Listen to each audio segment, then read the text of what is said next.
No, I'm not okay. What's going on? My student, they're driving me crazy. They have no motivation whatsoever. I really don't know what to do. I've tried so many things, it doesn't work. And I have a lack of resources right now. Like, I don't know how that I can enhance their motivation. Have you ever tried to set goals with them? Well, at their age, they're grade 11. They should know how to do it. They should know how to set goals and to attend those goals, you know? Goals are really important, especially when they're not motivated and when, like, it's really a good way to encourage their behavior towards something. There are also like short terms and long term goals. Do you remember for sure. I know. Do you remember we saw the SMART acronym when we were at university about making goals? No, you can refresh my mind on that? Yeah, SMART goal is an acronym. So SMART stands for specific, measurable, attainable, realistic, and time related. So specific is for S is for specific. So what my students want to achieve, it has to be like really precise, concise, and clear. They have to have a clear idea of what they're gonna do, what they want to achieve. Then the goal has to be measurable, so how they will track their own progress toward the goal. Okay. Yeah.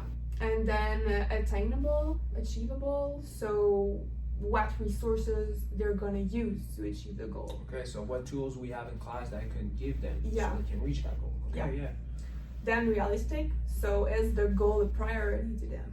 Will they really try to achieve the goal? Is it realistic to do it? Okay, so is it possible to reach that goal? Right? Yeah. Okay. Yeah. And then time related. So when they're gonna achieve the goal, how they're gonna do it. Yeah. Time related, it's more for giving deadlines. Okay. So for instance, if I'm your student and I say I want to improve my English, it's not a SMART goal. Like I have to say, okay, next week I'm gonna start to improve my English because I will download an application, I will learn 5 new words a week, and I will do it for 3 months. So basically, those are the action you're gonna take to reach that goal. Yeah. Okay, yeah. Well, it's funny because it reminds me something that I've read in the past. It was an article about goal orientations. Okay. It was from Carol Ames, if I'm correct. Yeah. You read that, baby? Yeah. So there's 2 type of orientation. There's mastery goal orientation and performance goal orientation. Yeah. And I feel like students are focused really more on performance rather than mastery. Yeah, that's right. They want to prove to everybody else that they're better. Their competences are above the rest.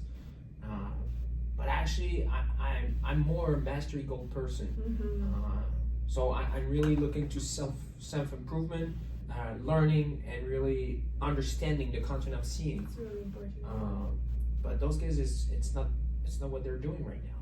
So maybe I could address that. You're right. Maybe I could set the goals with them, and then find a way to have a goal orientation approach, mastery goal orientation approach. Yeah.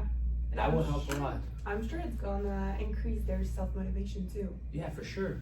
That's for sure. Now, the only question that I have is, what structure can be had to my class to reach those goals? I think Phil knows a lot about that. Yeah? Yeah. Yeah, you're right. Phil, do you think you can help us with the structure? Sure, Raf. I can explain what kind of structure can be applied in the classroom setting. First, there are multiple things that make a classroom not just a place to learn, but a place where students can succeed. The most important one is how, as teachers, we structure the environment to promote mastery goal orientation. We have to create a setting where learning, effort, and growth matter more than just performances. Our students are evaluated has a huge impact on their motivation. Instead of competitive grading, feedback should be constructive, private, and focused on improvement. Mistakes should be seen as a part of the learning process.